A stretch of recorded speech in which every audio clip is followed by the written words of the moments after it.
Mademoiselle Fifi, Guy de Maupassant.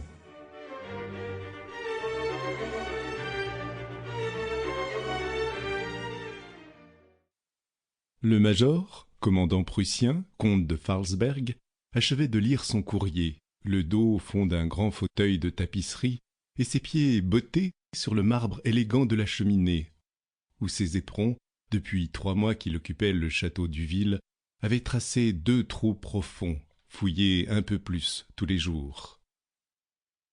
Une tasse de café fumait sur un guéridon de marqueterie, maculé par les liqueurs, brûlé par les cigares, entaillé par le canif de l'officier conquérant qui, parfois, s'arrêtant déguiser un crayon, traçait sur le meuble gracieux des chiffres ou des dessins à la fantaisie de son rêve nonchalant.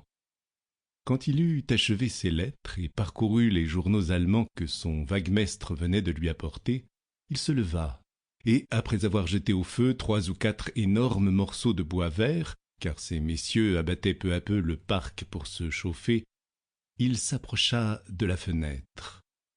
La pluie tombait à flots, une pluie normande qu'on aurait dit jetée par une main furieuse, une pluie en biais, épaisse comme un rideau, formant une sorte de mur à raies obliques, une pluie cinglante, éclaboussante, noyant tout, une vraie pluie des environs de Rouen, ce pot de chambre de la France.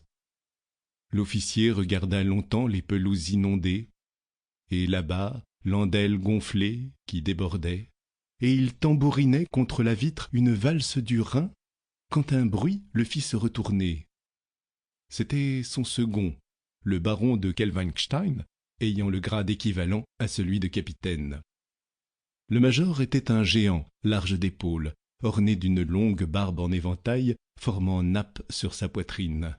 Et toute sa grande personne solennelle éveillait l'idée d'un paon militaire, un paon qui aurait porté sa queue déployée à son menton. Il avait des yeux bleus, froids et doux, une joue fendue d'un coup de sabre dans la guerre d'Autriche, et on le disait brave homme autant que brave officier. Le capitaine, un petit rougeau à gros ventre, sanglé de force, portait presque ras son poil ardent, dont les fils de feu auraient fait croire, quand il se trouvait sous certains reflets, sa figure frottée de phosphore.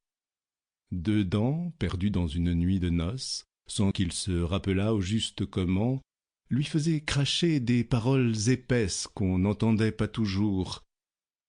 Et il était chauve du sommet du crâne. Sample complete. Ready to continue?